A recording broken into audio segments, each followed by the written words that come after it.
Kamaphelo la ngozondo khubona oqunto amafunda bezithono ntanda kuphanyiswa vapho mnomano ntshanga sodibandlela ngalolu suku lanamhlanje the 1st of August 2021 Spiritual Sunday is Sunday ke namhlanje lulolo suku esincincokole ngalo izinto ezispiritual sisaqhubha ke mntana omhle sisajonge dates zakho ba wena ozalwe ngosuku olithile. What does it mean? The purpose ke yolu suku spiritual Sunday kukuba sikhulisane sifundisane spiritually, because as we are here singaba bantu, we are spiritual beings but in physical bodies. Size kweli lizwe okanye on this planet to serve a particular purpose. Either sizofunda okanye sizofundisa.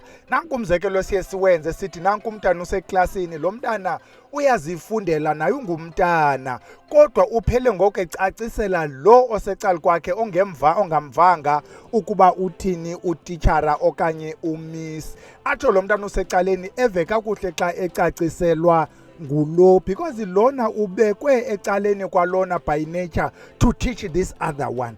That is why we are here to learn and to share.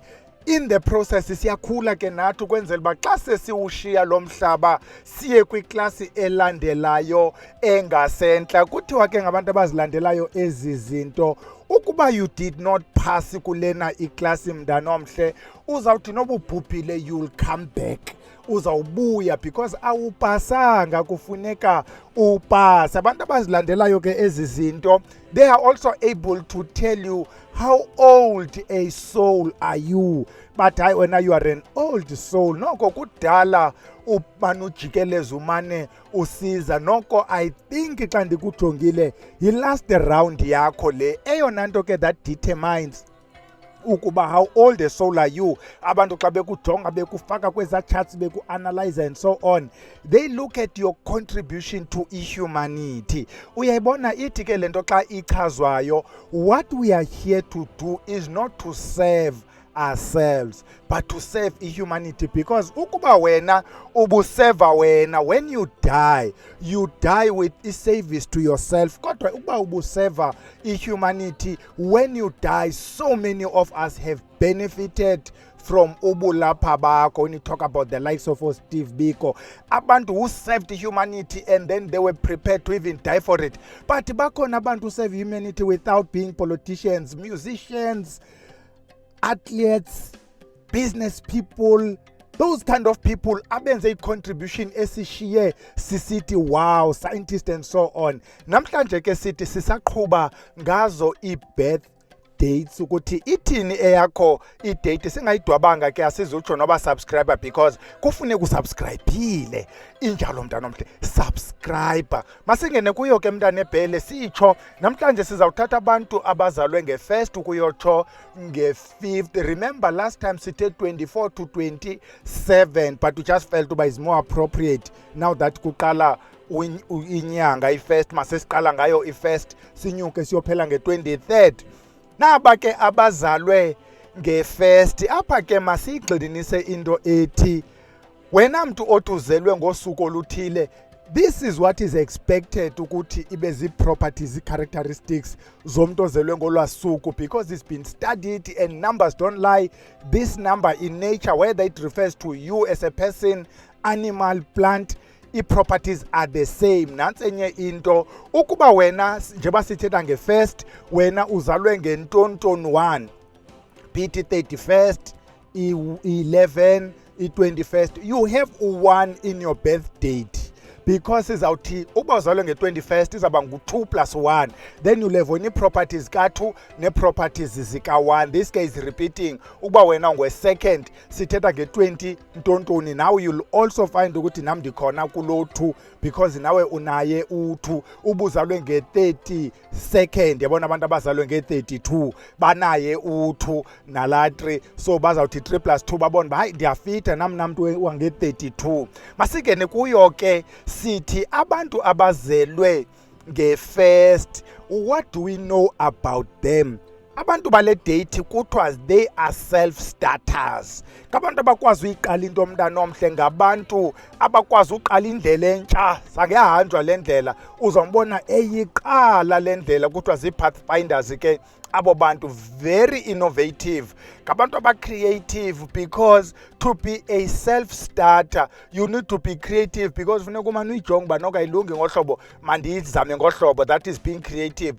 They are leaders ke abantu abazi-pathfinders, because after eyiqalile the path we follow, aba bantu kuthiwa they are not afraid of starting izinto ezintsha. Ukhona umama othetha kamnandi apha ekuthiwa nguChristine Clifford, uthi abantu abathi xa bebona indlela ezimbini baphathe bona lena engu-less traveled, indlela with no guardrails, indlela that is along the cliff, those people they tend to live a better life. Aba bantu kuthiwa they have i-determination engummangaliso. Ukuba seyibhalisile into engqondweni yakhe ukuba izawuba lohlobo, bayiqhuba lohlobo. They have endurance, abadinwa, abadikwa kukulandela lento bayizamayo. Aba bantu kuthiwa bango-action people. They tend to be popular ke abantu abanje. The downside ke abantu bange-first, they can be bullies, they can be aggressive, they can be intolerant, because xa seyibonile lento ukuba kufuneka ibe nje iyenza olu hlobo, ukuba wena awuyiboni ngolo hlobo engakududula mntana omhle. Apha ke kwesi star sign we have, kule date sesibhuda nge-star sign, so apha kwabantu bazalwe nge-first we have people who have made imark kweli lizwe. Abantu abanjengoHarry Belafonte, bazawumazi ke abantu abawulandelayo umculo, abantu abayilandelayo ipolitiki. He is one of the husbands zikaMiriam Makeba, is African American. Abantu abanjengoBurning Spear, wena mntu olirasta okanye uzithandela umculo wereggae, you'll know Burning Spear. Abantu abanjengoDr Phil, wena mntu othandwa izinto zase-TV, you'll know Dr Phil. Abantu abanjengoEmperor Claudius Caesar, he falls under this star. But we also have a criminal, abantu abanjengoJohn Connolly. He is one best known criminal mntanomhle. Baninzi ke asizubagqiba bonke. We have explorers and so on under le data nge-first. You'd expect uba sibe nazo i-explorers. Masithethe ke ngabantu abazalwe nge-2 i-second. Apha kwaba bantu you find ukuthi abantu abazalwe ngedate ye-second, mosi apha sithi second regardless of the month, noba yi-2 kaJune, 2 kaMeyi, you'll find ukuthi these are qualities zabantu abazalwe ngale date. We talk about the date, not the month or the year. Aba bantu kuthiwa ba-solution oriented, ngabantu abathi ndiyayiva lento ilwisayo, but what is a solution? Abantu ngabantu aba-balanced. Ubu-balanced ke, if there is any chaos, they look for i-balance. How do we balance lento so that ingalwisi kakhulu man? Ngokuthiwa aba bantu ngabantu who are very fair. They make good judges because they are able to listen with both sides of the story. Aba bantu kuthiwa ba-sensitive. Umntu sensitive can easily be hurt, but at the same time ngumntu okwazi ukulinka with the emotions zabanye abantu. Abantu kuthiwa they are romantic.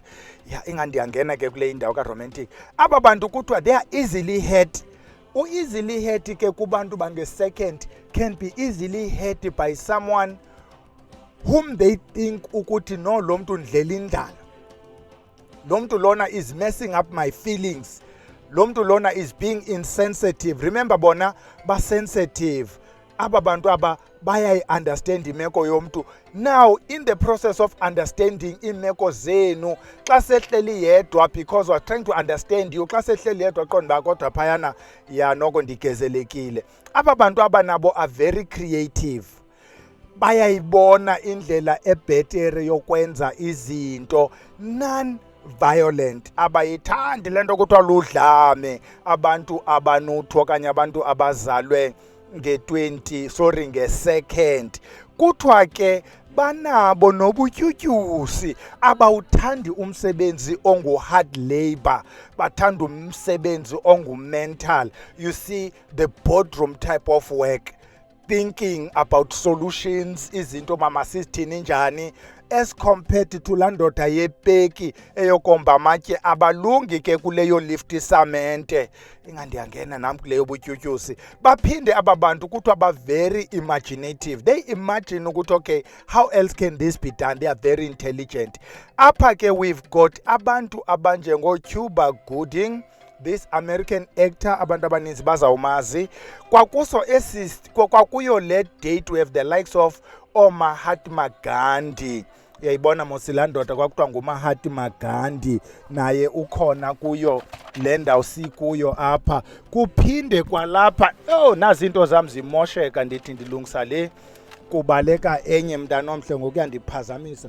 Kwalapha sinabantu abanjengo-Marvin Gaye, abantu be-reggae ke not reggae, abantu bomculo bazawumazi uMarvin Gaye. Apha sinoShakira, abantwana bangoku ke bemiculo bazawumazi nabo uShakira. Kwalapha sinabantu abanjengoJames Baldwin. Ukuba wena ungumntu ofunda incwadi, he's one of my best writers, a black American okanye Afro-American writer. He has a book ethi Fire Next Time. Nabo ke abantu abangabanye babantu abazalwe nge-2, sidlule siye kwi-3, apha kwi-30, abantu born on the 3rd okanye abano-3 kwi-birthdate yabo. Kuthiwa these are communicators. Uyeva pha ngabantu abakwazi uyicwangcisa into abazayithetha iphume imyoli ibe yinto evakalayo emnandana kumntu omameleyo. Kuthiwa they are charismatic. Ingathi ndingangena kula charismatic. Kuthiwa aba bantu aba ukumbona umuntu charismatic, charismatic. Kuthiwa they are very inspirational. You get inspired around aba bantu. Aba bantu, they will make you do izinto obucinga uba you can't do. They will lift you up. Ube ngumntu nawe ozibonayo ukuthi I can be someone somewhere. Apha we have abantu kuthiwa they are outgoing. Abathanda abantu kuhlala kule lali kaBhele oko ingasikakaphume man ayobona ezinye iindawo nabanye abantu. Nabo aba bantu aba kuthiwa are creative. Aba bantu kuthiwa artistic. Apha ke xa kuthethwa ngaba bantu kuthiwa uzawubafumana kwixesha elininzi as dancers, musicians, writers. Remember kuthiwa bazi-communicators. So someone who's a communicator communicates in so many ways. Uku-communicator can be uku-communicator nge-sculpture, nge-painting, get decoration, get design. This person communicator in so many ways. Kuthiwa ke they are very good in speech. Bese siyichazile. If umnika public speaking, umntu wange-3, umnika into ba abe kwi-debating to abe yi-politician, these people kuthiwa they are very good. Aba bantu kuthiwa they are confident. Uyaziva man, uyayiva into yakhe ukuthi inje into yami azithande. Ngade ke uthi uphakamile kodwa ke because these people they are warm around abantu uzawungayiva ncam into yokuphakama. They are very intelligent. Nansi kenye into ngaba bantu kuthiwa abathandi ncam ukuphathwa. Kuthiwa ngabantu abathanda ukuziphatha aba. Emisebenzini bayadikwa ukuba neeboss. Umntu wakhona ade aqhele athande akhethe ukuba yiboss yakhe. Kuthiwa ke aba bantu ukuba ukholelwa ukuba into ethile i-right, but ubakhuphe kwaba be-first. Aba be-first kuthiwa they become bullies because le nto inje. Aba they stand for what they believe in. Noba le nto abhiliva kuyo nithi rongo, uza kuyimela azame ukuyicacisa noba nide anacacelwa. Aba bantu ke njengoba sitshilo inumber engu-3 in nature. Mhlawumbe masithethe ngayo le number when you talk about u-6, u-3 no-9. Apha ke you get abantu abanjengoMel Gibson. He's an actor, he's a director, abantu bayamazi. We talk about abantu abanjengo-Alexander Graham. Alexander Graham bazawumazi abantwana besikolo, udume ngokusiphathela imfonomfono. Sine-likes ezinjengomamiriam Makeba. Besithethe pha phezulu ngoHarry Belafonte, nakho sifaka uMiriam Makeba. Sina ne-criminal kubantu abazalwe nge-3. I-criminal edumileyo, very famous criminal ekuthiwa nguCharles Ponzi. Abantu abayalento kuthiwa yi-Ponzi scheme. This is a Ponzi scheme, andizungena. I-Ponzi scheme ke zezi zinto zo push ukuthi ngena urecruit abathathu nawe baza kunyusa urecruite. Is a pyramid scheme. He's a guy Charles Ponzi who came with the pyramid scheme. He defrauded his country. He made millions ngela xesha, leaving abantu abaninzi bekhala. He believed in it. Wayimela uCharles Ponzi wasikhuthuza in the process. Kubantu bangefo sikwifo ngoku. Nansi into esifuna ukuyicacisa ke when we talk numbers. In-numbers leave a trail. In-numbers have a pattern.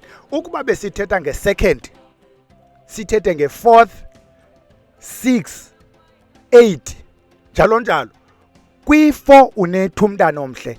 I-4 yi-2 kabini. You'll find that ukuthi i-numbers ziyaziphinda-phinda.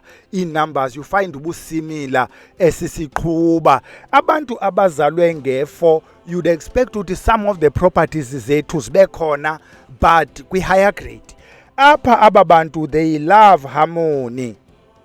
Ababantu xa sithi they love harmony, remember before ngoku besithetha ngethu sithe they love balance, ukuthi makubekho inzolo kule ndawo. Sathi abantu bangethu njengoba sithi 4, you'll find the same xa siya kwi-6 next week if usakwenza the same thing. Abantu bezi numbers ezinothu bayathanda uba makubhalanse, makubekho ucwangco. Abantu bangefo, they love harmony even in their own lives, while abantu bangethu umntu ufuna kubekho ucwangco around, aphele yena in the process ehead. Aba they love ucwangco nalapha kubo istability. They are rational. Into xa beyenza bayayicingisisa, bayijonge ukuthi izawuba yiyo ihambe iyophumela phi. They are hard working aba bantu. Ukuba unaye in your team umuntu ozalwe ngefo, kufuneka uyazi ukuthi is dependable. Ukuba kuthiwe bhele wena khawumane ucime ezizibane xa kuvalwayo, uzawuyenza loo nto without fail because is dependable. They are compassionate. Banovelwano, bangabantu abamaziyo umntu, ba-ethical. Into embi enukukutha abayibonayo ukuba inepolisa phakathi bayayiphepha because abayifuni into engathi yophula umthetho ababantu. Bakhona bangobhorele ecaleni ke kwalapha kwabantu bangefo. Ikhona i-criminal esimameleyo right now esetrongweni ehleka nam ndikulofo kodwa sizo criminals ba-responsible. You see, when we said ba-dependable, they are also responsible. Bango-charming ke, they are charmers. Aba bantu ba-honest. Aba bantu sithetha ngabantu bangefo. Apha we have the likes of Isaac Newton. Any person ke nomuntu ongazange afunde physics, siyamazi manu Isaac Newton wasiphathela into ze-gravity, wasiphathela F is equal to ma. Uyayibona mos lanto ka Isaac Newton. Abanye abantu ke they say Isaac Newton is the best scientist to ever live. Abanye bathi hayi, is not Isaac Newton, the best scientist ngu-Albert Einstein. Bathukathukane ke abantu, hayi u-Einstein improved on Newton, bayathukathukane bayotshona. Apha we have the likes of Albert John Luthuli. Bayamazi abantu abalandela ipolitiki u-Albert Luthuli. Apha sinayo nenye inonsense uHasni Mubarak. Siyamkhumbula mos engupresident waphayana Egypt. Landoda enguzwilakhe, landoda ingafuna uphuma esihlalweni, ithi kusekaya kwesi sihlalo andindawo. Siye ke kubantu bange-5, abantu abazalwe nge-5th. Aba bantu ke ba-flexible. Nansi enye into endiyicingayo as I'm talking that maybe we should also do xa sithetha ngezi dates. Usuku ngalunye has a planet or star associated with it. Each date, because ngedate ethile iplanet ethile tends to align ngendlela ethile nemoon and earth. That's a debate for another day, but ke ukuthi abantu bedate ethile, this is their planet, maybe this is what we should do. Ndikhunjuzwa intoni abantu bange 5 kuthiwa iplanet yabo yiMercury. If we understand ke wena lento ye-cosmology, iMercury is the planet closest to the sun. To an extent abanye abantu bathi hey, that planet should not exist, is too close to the sun. They found by best nje out of heat yelanga. Aba bantu kuthiwa ba flexible like iMercury.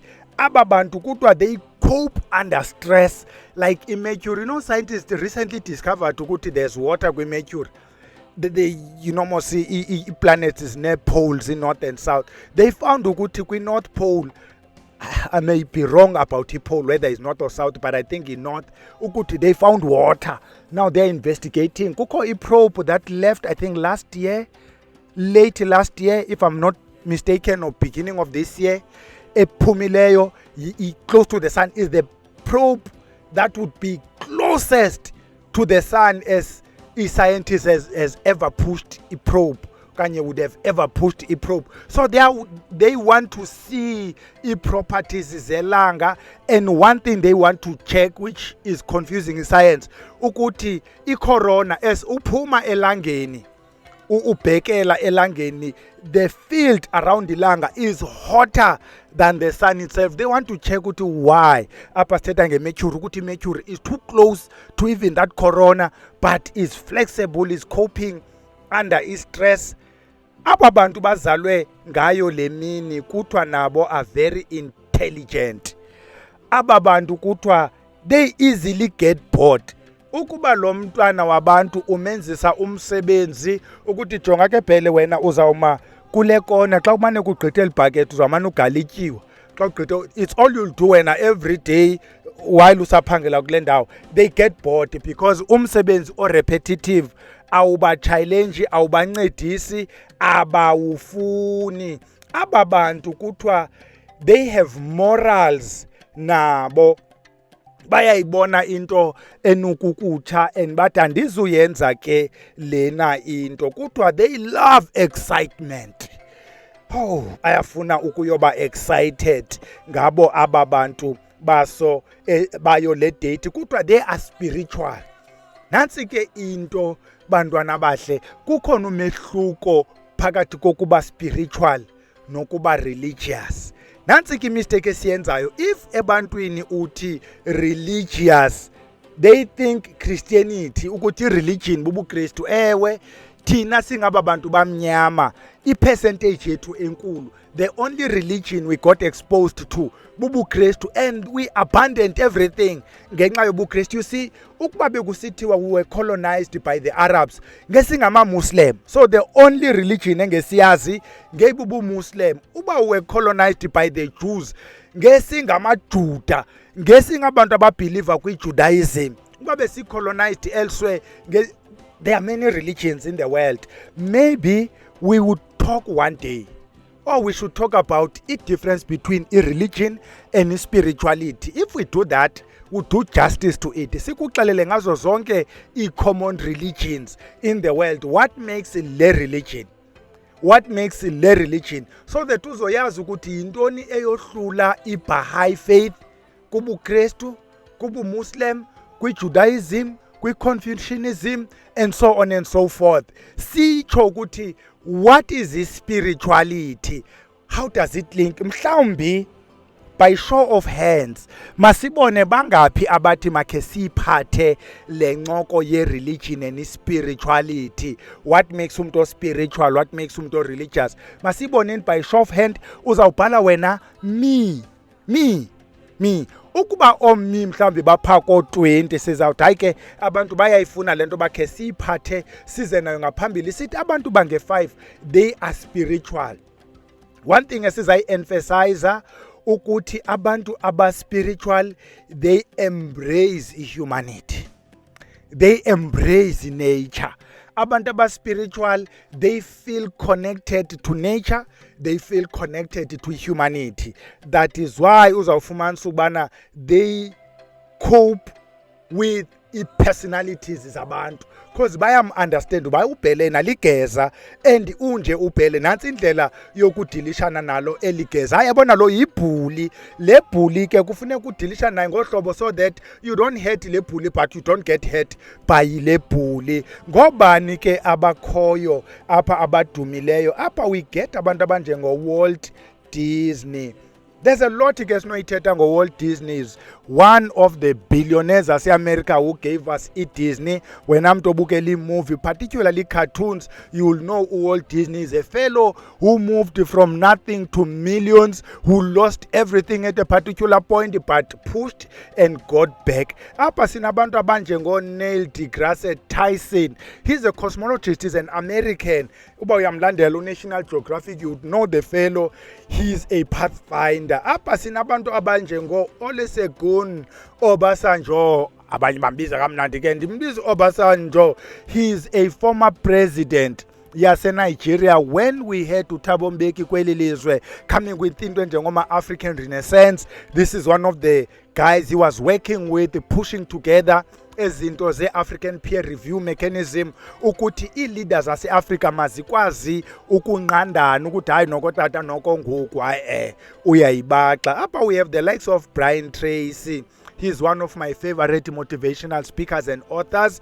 Ngumntu owamuva from nothing, someone who was chased from every job imaginable, could not be umntu okwazi ukwenza ubu-petrol attendant wagxothwa, could not work in the farm wagxothwa, could not hayi awukwazi ukwenza nto until he started working as a sales person enkqonkqoza eminyango ethengisa kumbakwazi amacango ethukwa. We talk about that person who writes about that thing, ukuthengisa, who writes about ukumotivate umntu. He's now a multi-millionaire. Ngabantu abazalwe ke ngale date abantu upush athi noba kwenzeka ntoni I won't give up. Yiloo nto ke besiyiphethe namhlanje sithetha ngabantu abazalwe ngezi dates 1st to the 5th. Sizawuqhuba ke sisamfuna ke othi mi ukwenzela uba noba kunini siyiphathe into ethi compare and contrast, i-religion and spirituality. Sifike apho kuphela khona indlela ya Sunday the 1st of August. Masidibaneni evenkileni ngomso camagu.